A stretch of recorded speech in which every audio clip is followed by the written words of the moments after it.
अशोक जी ने जब दूसरी शादी की तब उनकी पहली बच्ची रश्मि केवल 3 महीने की थी।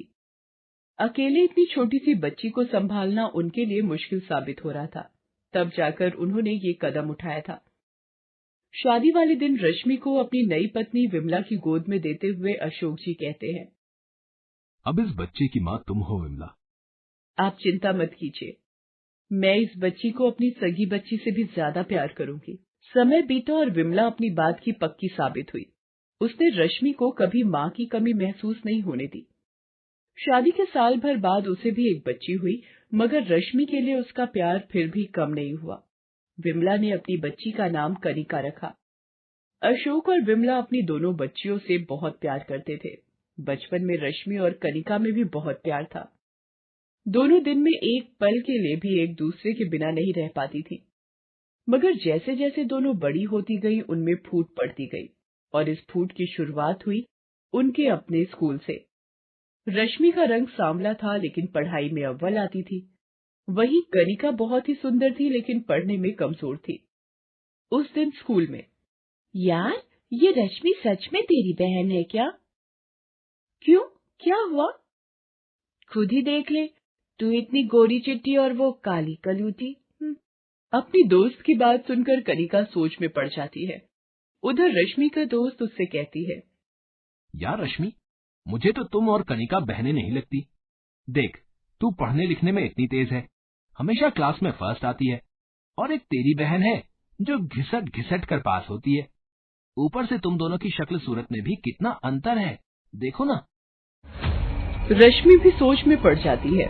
बस उसी दिन से दोनों बहनों के प्यार में कमी आ गई। अब दोनों स्कूल हो या खेलकूद साथ साथ जाने से कतराने लगी। दोनों को एक दूसरे को अपनी बहन कहने में भी शर्म आने लगी। एक दिन सुबह स्कूल जाने के लिए कनिका तैयार हो चुकी थी और रश्मि अपने बाल में कंघी कर रही थी। कंघी तो ऐसे कर रही है जैसे स्कूल में सबसे सुंदर यही है। पता नहीं कब इससे पीछा छूटेगा। इससे क्या फर्क पड़ता है कि मुझे इसके साथ जाने में कितनी शर्मिंदगी महसूस होती है। क्यों ना इसे आज कमरे में ही बंद कर दूं? बड़ा मजा आएगा जब इसकी बस छूट जाएगी। इतना सोचकर कनिका ने चुपके से अपना बैग उठाया और कमरे का दरवाजा बाहर से लगाकर चली गई।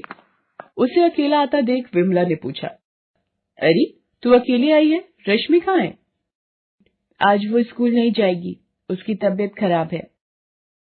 अरे अचानक से क्या हो गया उसे? अभी देख कर आती हूँ। अरे माँ, उसे आराम से देख लेना, उसके चक्कर में मेरी बस भी निकल जाएगी। अब चलो जल्दी से मुझे नाश्ता दो। कनिका नाश्ता करती है, तब तक स्कूल की बस भी आ जाती है। कनिका उसमें बैठकर चली जाती है। इधर घर में विमला को दरवाजा पीटने की आवाज आती है। वो दौड़कर बच्चियों के कमरे की तरफ जाती है। वहां उसे दरवाजा बाहर से बंद मिलता है। रश्मि बेटा, बाहर से दरवाजा किसने बंद किया था? और अभी कैसी तबीयत है तेरी? मेरी तबीयत तो ठीक है माँ। और दरवाजा जरूर उस कनिका ने बंद किया होगा। बड़ी शर्म महसूस होती है ना उसे मेरे साथ चलने में।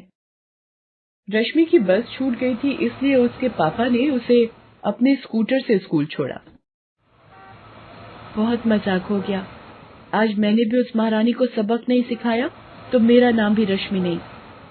उस पूरे दिन स्कूल में रश्मि मौके की तलाश करती रही। आखिरकार उसे मौका मिल ही गया। खेल के पीरियड में सारे बच्चे बाहर मैदान में थे, तभी कनिका बाथरूम की ओर गई। उसे पता नहीं था कि रश्मि उसका पीछा कर रही है। जैसे ही कनिका बाथरूम में गई, रश्मि ने बाहर से दरवाजे की कुंडी लगा दी। जब कनिका ने दरवाजा खोलना चाहा, तो उससे वो खुला ही नहीं। अरे कोई है, मुझे बाहर निकालो, कोई है? अब पता चला किसी को कमरे में बंद करने से क्या होता है। थोड़ी देर में छुट्टी हो जाएगी, फिर रहना रात भर इसी बाथरूम में। प्लीज मुझे बाहर निकालो, अब से ऐसा नहीं करूंगी, पक्का प्रॉमिस। कान पकड़ के माफी मांगो। मैं कान पकड़ के माफी मांगती हूँ। फिर रश्मि ने उसे बाहर निकाल दिया। उस दिन से दोनों बहनें और भी कटी कटी रहने लगी। एक दिन उनके स्कूल की तरफ से पिकनिक का प्रोग्राम बना।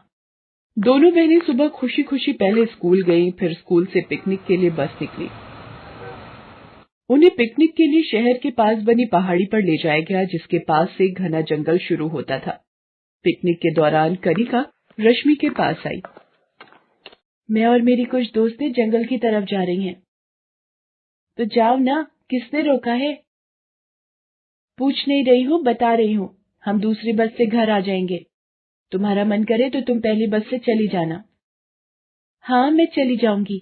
वैसे मुझे और भी जरूरी काम है, बेकार के इस जंगल में भटकने की बजाय। फिर कनिका वहां से चली गई। शाम को जब रश्मि अकेले घर आई तो उनके माता पिता ने पूछा, कनिका कहाँ है बेटे? वो दूसरी बस से आने वाली है पापा। अपने दोस्तों के साथ घूमने गई थी। उसे देर लगेगी आने में। लेकिन जब रात के 9 बज गए फिर भी कनिका नहीं आई तो सबके होश उड़ गए। पापा ने जब स्कूल फोन किया तो पता चला कि स्कूल की जो बसें पिकनिक पर गई थीं वो तो कब की वापस आ गई हैं। कहीं वो जंगल में तो नहीं रह गई? मेरी बच्ची, हाय मेरी बच्ची को वापस ले आओ। पापा ने मोहल्ले के कुछ लोगों को इकट्ठा किया और उनसे जंगल चलकर कनिका को खोजने का आग्रह किया। रश्मि भी अपने पापा के साथ कनिका को खोजने चल दी। रास्ते में मुझे उसे रोक लेना चाहिए था, नहीं जाने देना चाहिए था जंगल की तरफ, चाहे वो कितनी भी शरारती क्यों ना हो। आखिर है तो मेरी छोटी बहन। कहीं उसे कुछ हो गया तो? नहीं, उसे कुछ नहीं होगा। मैं उसे कुछ नहीं होने दूंगी। सब लोग जंगल पहुंचकर अलग अलग कनिका को ढूंढने लगे। रश्मि ने भी एक टॉर्च लिया और वहीं पड़ा एक मोटा डंडा उठाया और कनिका को ढूंढने एक ओर चल पड़ी। उधर कनिका अपने दोस्तों से बिछड़कर जंगल में भटक गई थी। वो अभी डर के मारे एक मोटे से पेड़ की जड़ के पास दुबकी हुई थी। तभी उसके पास की झाड़ियों में कुछ हरकत हुई। कनिका ने देखा कि एक भयानक जंगली कुत्ता गुर्राता हुआ उसकी ओर बढ़ रहा है। कुत्ता कनिका पर छलांग लगाने ही वाला था कि तभी कुत्ते पर डंडे का भरपूर वार हुआ। कुत्ता काई काई करता हुआ वहां से भाग खड़ा हुआ। कनिका ने देखा वहां रश्मि खड़ी थी। कनिका उठती है और दौड़कर रश्मि को गले लगाकर रोने लगती है। दीदी, दीदी। चुप, अब मैं आ गई हूं ना, कुछ नहीं होगा तुझे। बस बस बस मेरी बहादुर, बस कर अब रोना। मुझे माफ कर दो दीदी, मैंने तुम्हारा बहुत दिल दुखाया है और बहुत परेशान भी किया है। आज के बाद से मैं तुम्हें कभी परेशान नहीं करूंगी। अरे तू भी ना, अब मेरी प्यारी छोटी बहन मुझे नहीं सताएगी तो किसे सताएगी? अरे पगली, बहनों के बीच तो ये सताना और मनाना लगा ही रहता है। इसमें नाराज होने वाली कौन सी बात है? अब चल घर चले, माँ बहुत परेशान हो रही होंगी। उनकी आवाज सुनकर बाकी लोग और उनके पापा भी वहां आ जाते हैं। दोनों बच्चियों को सही सलामत देखकर सभी बहुत खुश होते हैं। फिर सब कनिका को लेकर घर लौट जाते हैं। उस दिन के बाद से दोनों बहनों में कोई झगड़ा नहीं हुआ। दोनों इतने प्यार से रहने लगी कि उन्हें देखकर कोई कह ही नहीं सकता था कि दोनों सौतेली बहनें हैं या सगी बहनें।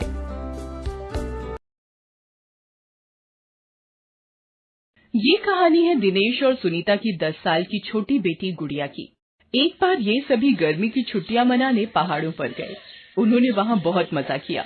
गुड़िया ने कभी भी बर्फबारी नहीं देखी थी, तो जैसे ही बर्फबारी शुरू हुई उसकी शरारतें भी शुरू हो गई। पापा पापा, ये लो, इससे बचो। बर्फ का गोला दिनेश की पीठ पर लगता है। इसे देख सुनीता जोर जोर से हंसने लगती है। तभी गुड़िया द्वारा फेंका गया बर्फ का एक गोला उसे भी लगता है। ये देख दिनेश भी जोर जोर से हंसने लगता है। ये लोग पूरे 1 सप्ताह यहाँ रहे। ये पूरा समय उनके लिए पूरी मस्ती भरा रहा। 1 सप्ताह कैसे खत्म हो गया उन्हें पता ही नहीं चला। 1 सप्ताह बाद जब वो बस द्वारा वापस अपने घर लौट रहे थे तभी, पापा मुझे तो यहाँ बहुत बहुत बहुत मजा आया। मुझे हर साल गर्मी की छुट्टियों में यहाँ आना है। आएंगे बेटा, आएंगे। वो अभी ये बातें कर ही रहे थे कि बस के ड्राइवर ने अचानक जोर से ब्रेक लगाया। असल में बस के आगे एक जानवर अचानक से आ गया था। उसी को बचाने के लिए ड्राइवर ने जोर से ब्रेक लगाया था, लेकिन बस फुल स्पीड में थी और अचानक से ब्रेक लगने के कारण बस अनियंत्रित होकर नीचे खाई में गिर गई।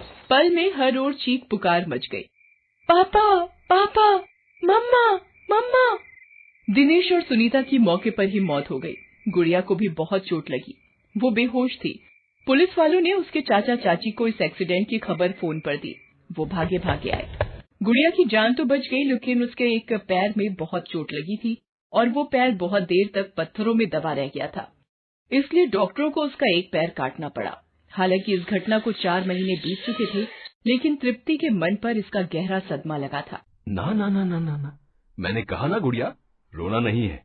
अगर तुम रोगी तो तुम्हारे मम्मी पापा जो अब इस दुनिया में नहीं है, उनकी आत्मा को तकलीफ होगी। गुड़िया, हमने कहा है ना, अब हम ही तुम्हारे माता पिता हैं। तुम्हें कोई तकलीफ हो तो हमें बताओ, लेकिन प्लीज रो मत, नहीं तो फिर हम भी तुम्हारे साथ रोने लगेंगे। चलो अब हंसो हंसो हंसो हंसो। अमूल्य और रजनी जब गुड़िया से ये बातें कर रहे थे तो उनकी अपनी बेटी तृप्ति ये सब सुन रही थी। गुड़िया के माँ पापा के बाद उसके चाचा अमूल्य और चाची रजनी उसे अपने घर ले आए थे। वो उसे अपनी बेटी तृप्ति की तरह खूब प्यार करते, लेकिन तृप्ति गुड़िया से बहुत जलती थी। उसे लगता था कि उसके आने के बाद उसके माँ बाप उसे कम प्यार करते हैं। वो किसी न किसी बहाने गुड़िया को नीचा दिखाने की कोशिश करती रहती। जब देखो फालतू का रोती रहती है और मम्मी पापा को इमोशनल करती रहती है। मैं सब समझती हूँ इसकी नौटंकी। ये तो मम्मी पापा ने इसे सिर पर चढ़ा रखा है, वरना मेरा वश चले तो इसकी सारी नौटंकी निकाल दूं। तृप्ति और गुड़िया एक ही स्कूल में पढ़ते थे। घर में तो मम्मी पापा के कारण वो चुप रह जाती थी, लेकिन स्कूल में जब भी मौका मिलता तो वो उसे नीचा दिखा देती। गुड़िया, हाँ तृप्ति, कुछ काम था क्या? वो ऐसा है ना, स्कूल में रिले रेस हो रहा है, मेरा कोई पार्टनर नहीं है। मैं सोच रही हूँ उसमें तुम्हारा नाम दे दूं। तुम तेज तो भाग लोगी ना? ये सुनकर वहां खड़े उसके सारे दोस्त हंसने लगे। गुड़िया को बुरा तो लगा, लेकिन अब इसी सच के साथ उसे जीना था। एक दिन की बात है, तृप्ति ने अपनी ज्योमेट्री बॉक्स जानबूझकर गुड़िया के बैग में डाल दी और स्कूल की मैडम को ये बताया कि उसकी ज्योमेट्री बॉक्स चोरी हो गई है। स्टूडेंट्स, तृप्ति की ज्योमेट्री बॉक्स अगर किसी ने गलती से रख ली है तो प्लीज उसे वापस कर दें, नहीं तो सबके बैग की तलाशी ली जाएगी और अगर तलाशी में ज्योमेट्री बॉक्स निकला तो दोषी को पनिशमेंट मिलेगी। टीचर की बात सुनकर क्लास में खुसुर फुसुर होने लगी, लेकिन किसी ने कुछ नहीं बताया। तब टीचर ने एक एक कर सारे बच्चों के स्कूल बैग की तलाशी ली। जैसे ही टीचर गुड़िया के पास आई, आई एम सॉरी मैम, लेकिन गुड़िया पर मुझे पूरा विश्वास है। वो मेरी बहन है, वो ऐसा नहीं कर सकती, इसलिए प्लीज इसके बैग की तलाशी मत लीजिए। नो, ये तो और बच्चों के साथ अनफेयर होगा। जब तलाशी हो रही है तो सबकी होगी। ये कहकर टीचर ने गुड़िया का बैग खोला। ज्योमेट्री बॉक्स उसी के बैग से निकला। टीचर ने उसे डांट लगाई और आइंदा ऐसी हरकत ना करने की हिदायत दी। तृप्ति ये सब देखकर मन ही मन बहुत खुश हो रही थी। गुड़िया को कुछ समझ में नहीं आ रहा था कि बॉक्स उसके बैग से कैसे निकला। एक दिन तृप्ति ने फिर से उसके साथ एक शरारत की। उसने च्युइंगम खाकर टीचर के बैठने की जगह लगा दिया और इसका इल्जाम गुड़िया पर लगा दिया। टीचर ने गुड़िया को फिर से बहुत डांटा। तृप्ति मेहमानों के सामने भी गुड़िया को किसी न किसी बहाने नीचा दिखाया करती थी। बेचारी गुड़िया क्या करती? वो चुपचाप सब सहती और अपने मम्मी पापा की तस्वीर देखकर आंसू बहाती। मम्मा पापा, आप लोगों की बहुत याद आती है। आप लोगों को भी मेरी याद आती है क्या? आप लोग क्यों इतनी दूर चले गए जहां मैं नहीं जा सकती? आपने अच्छा नहीं किया, आपने बिल्कुल अच्छा नहीं किया। इन सब तकलीफों के बावजूद गुड़िया खूब मन लगाकर पढ़ती। स्कूल की उन सारी एक्टिविटीज में भाग लेती जो वो कर सकती थी। इन सारी चीजों का रिजल्ट भी उसे जल्द देखने को मिला। स्टूडेंट्स, अब बारी है उस अवार्ड की जिसका आप सभी को इंतजार है। इस साल के स्टूडेंट्स के ओवरऑल परफॉर्मेंस को देखते हुए बेस्ट स्टूडेंट का अवार्ड जाता है गुड़िया को। सभी बच्चे ताली बजाने लगते हैं। स्टेज पर अपनी बैसाखी के सहारे चलती हुई गुड़िया धीरे धीरे पहुंचती है। प्रिंसिपल मैडम उसे अवार्ड देती है। स्कूल के स्टाफ और बच्चे फिर से ताली बजाते हैं। तृप्ति ने पूरे स्कूल के सामने गुड़िया को बैड स्टूडेंट बनाना चाहा था, लेकिन वो तो बेस्ट स्टूडेंट बन गई। इन सब बातों से तृप्ति जल भुन गई। एक दिन दोनों स्कूल से लौट रहे थे। अचानक सड़क पर अफरा तफरी का माहौल बन गया। सभी लोग इधर उधर भाग रहे थे। भागो भागो, एक सांड पागल हो गया है, उसने कितनों को घायल कर दिया है। ये सुनकर दोनों बहनें बहुत डर गईं। हे भगवान, सांड! अरे ये सांड तो मेरी ओर ही आ रहा है। कुछ ही देर में सांड भागता हुआ उनके पास पहुंच गया। उसने तृप्ति को उठाकर पटक दिया। वो दर्द से चिल्ला उठी, गुड़िया मुझे बचा ले, नहीं तो ये सांड मुझे मार डालेगा। तृप्ति तू भाग भाग यहाँ से, मैं इस सांड का ध्यान भटकाती हूँ। गुड़िया को कुछ समझ नहीं आ रहा था कि क्या करे क्या ना करे। आनन फानन में उसने वहीं जमीन से धूल उठाई और सांड की आंखों में झोंक दी। इतनी देर में तृप्ति वहां से भाग गई। सांड को बहुत गुस्सा आया। वो गुड़िया की ओर बढ़ा और उसे उठाकर पटक दिया। वो बेहोश हो गई। इतनी देर में वहां लोगों की भीड़ इकट्ठा हो गई। उन्होंने सांड को वहां से भगाया और गुड़िया को अस्पताल पहुंचाया। उसे गहरी चोट लगी थी। वो 2 दिन कोमा में रही। तीसरे दिन उसे होश आया। मेरी बहादुर बच्ची, आई लव यू। गुड़िया, आई एम सॉरी। अरे सॉरी, वो किस बात के लिए? पापा, मम्मा, आप लोगों को पता नहीं है मैंने गुड़िया को कितना तंग किया है। इसे हर जगह नीचा दिखाने की कोशिश की है, लेकिन ये बेचारी जब मेरी जान पर बनाई तो ये उस पागल सांड से भिड़ गई। आई एम सॉरी गुड़िया, प्लीज मुझे माफ कर दो। I am sorry. इस घटना के बाद तृप्ति बिल्कुल बदल गई। वे सभी हंसी खुशी रहने लगे।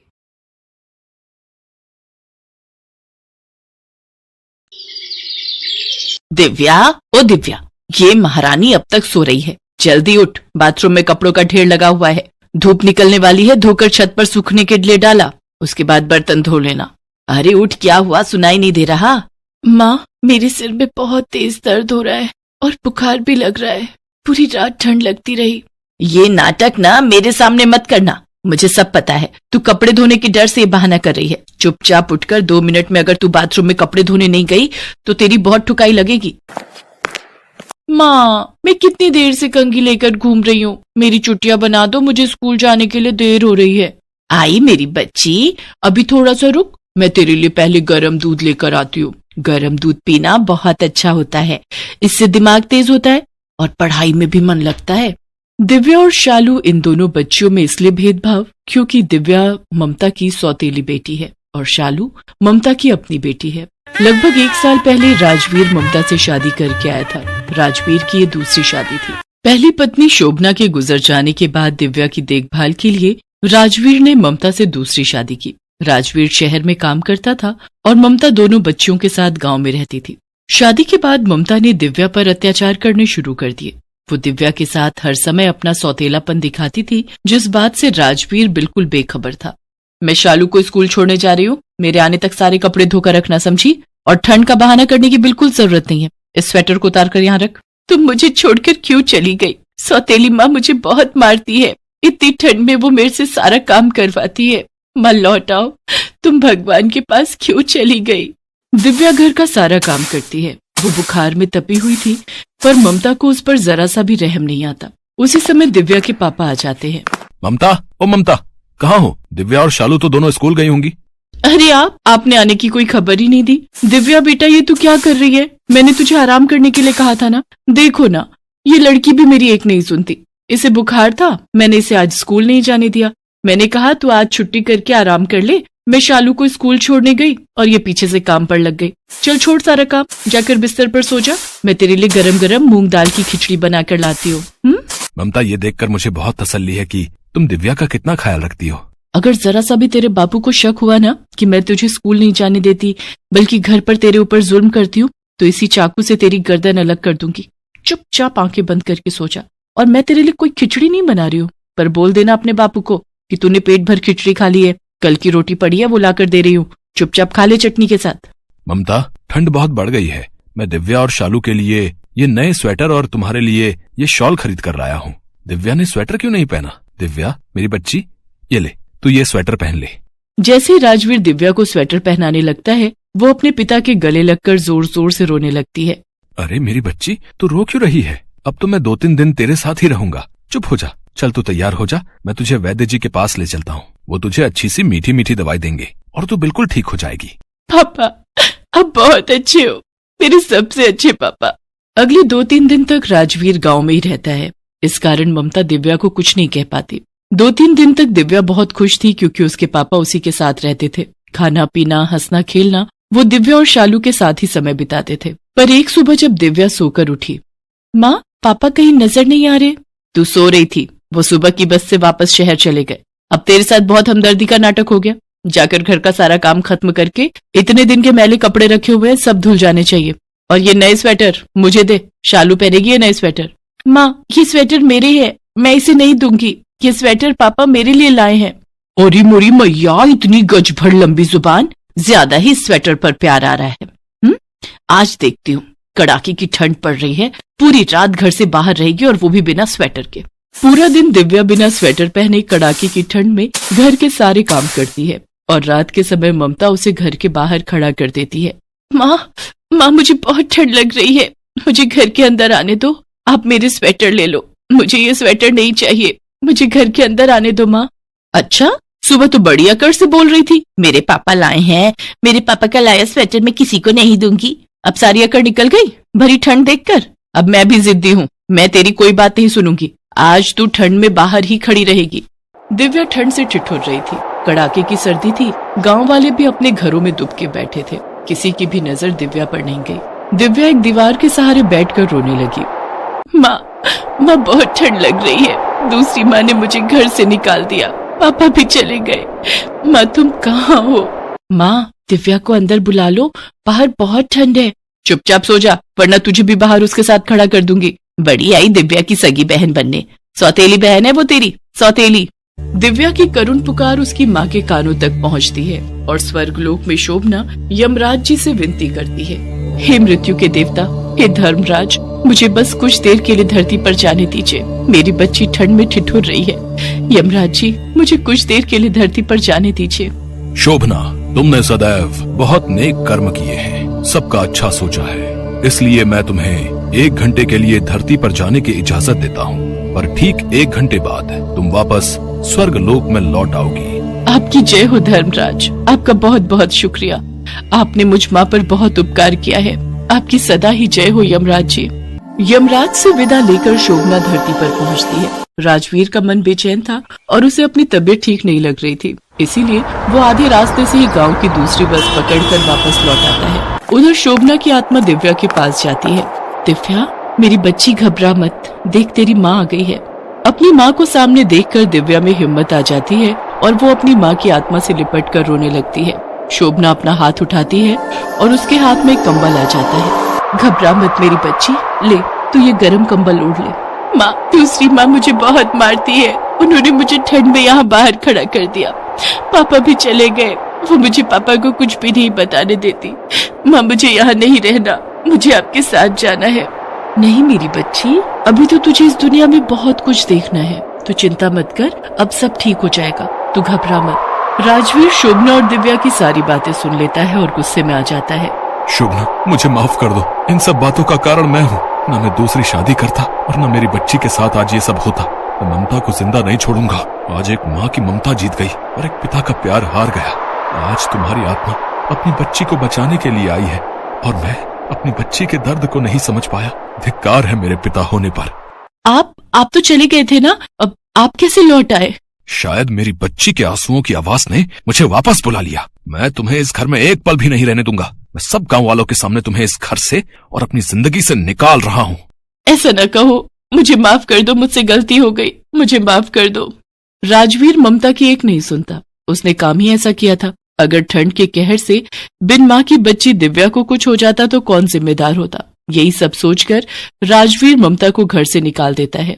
अब मुझे जाना होगा, मेरे पास सिर्फ इतना ही समय था। अपना और दिव्या का ख्याल रखना, मेरा आशीर्वाद मेरी बच्ची दिव्या के साथ हमेशा रहेगा। इतना कहकर शोभना की आत्मा वहां से गायब हो जाती है। उस दिन से राजवीर अपनी बेटी के लिए माँ भी था और पिता भी। दिव्या भी अपने पिता का प्यार पाकर बहुत खुश थी। राजवीर दिव्या को अपने साथ शहर ले जाता है और वहाँ एक स्कूल में पढ़ने के लिए डाल देता है। राजवीर शालू के प्रति भी अपनी जिम्मेदारी निभाता है। वो हर महीने ममता को शालू की परवरिश के लिए खर्चे के पैसे भेज दिया करता था, पर ममता को उसने पत्नी का दर्जा कभी नहीं दिया और न ही कभी माफ किया। Best buddies. Hello friends, thanks for watching this video. अगर आपको ये वीडियो पसंद आया है तो प्लीज लाइक, सब्सक्राइब, कमेंट्स करें इस वीडियो पर और हाँ, शेयर करना भी ना भूलें। और भी मजेदार वीडियो देखने के लिए नीचे दिए गए बेल आइकॉन को दबाएं। देखते रहिए बेस्ट बडीज।